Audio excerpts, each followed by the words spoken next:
When the Cars released Drive in 1984, the song immediately stood out. It wasn't just the somber melody or the sleek production that caught attention. It was the voice. Smooth, controlled, and haunting, it belonged not to the band's usual frontman Rick Ocasek, but to bassist Benjamin Orr. With this one performance, Orr delivered what would become one of the most defining and enduring ballads of the 1980s.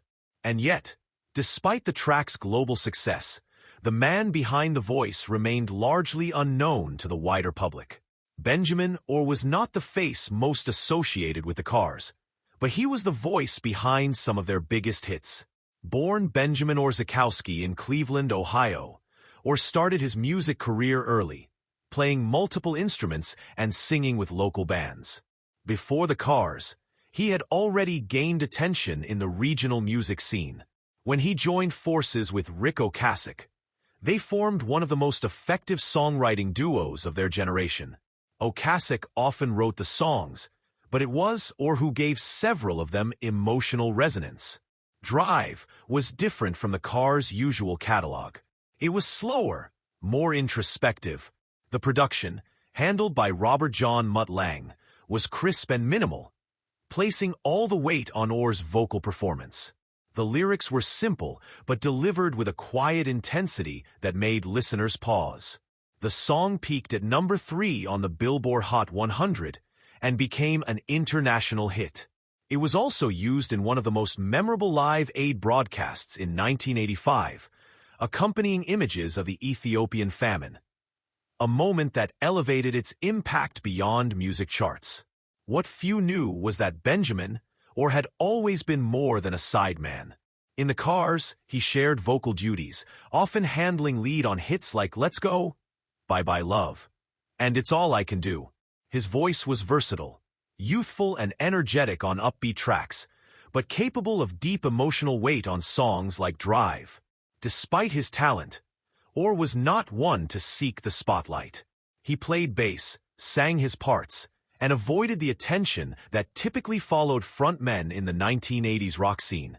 Following the success of Drive, Orr explored a solo career. In 1986, he released The Lace, featuring the minor hit Stay the Night.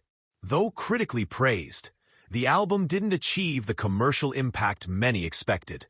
He continued to perform, join collaborative projects, and record music, but remained outside the mainstream music narrative. His contributions, though consistent, were often overshadowed by flashier figures in the industry. In the late 1990s, Orr faced a diagnosis that would end his life prematurely: pancreatic cancer. He continued performing during treatment, including reunion shows with his former bandmates.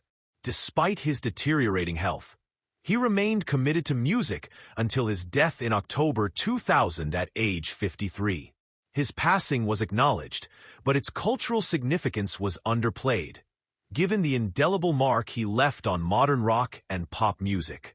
The legacy of Drive endures. It has appeared in film soundtracks, commercials, and television shows, maintaining its place as one of the most iconic ballads of the decade. But the song is more than just a piece of 1980s nostalgia.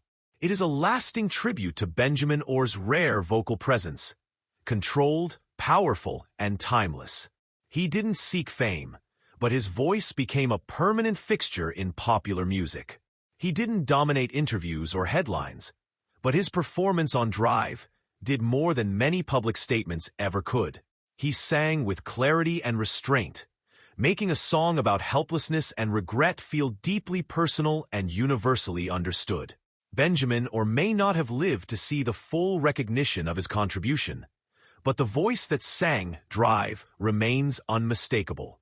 It didn't just carry the song, it defined it. And through that one performance, Orr became immortal in the most enduring way possible. Not through spectacle, but through sound.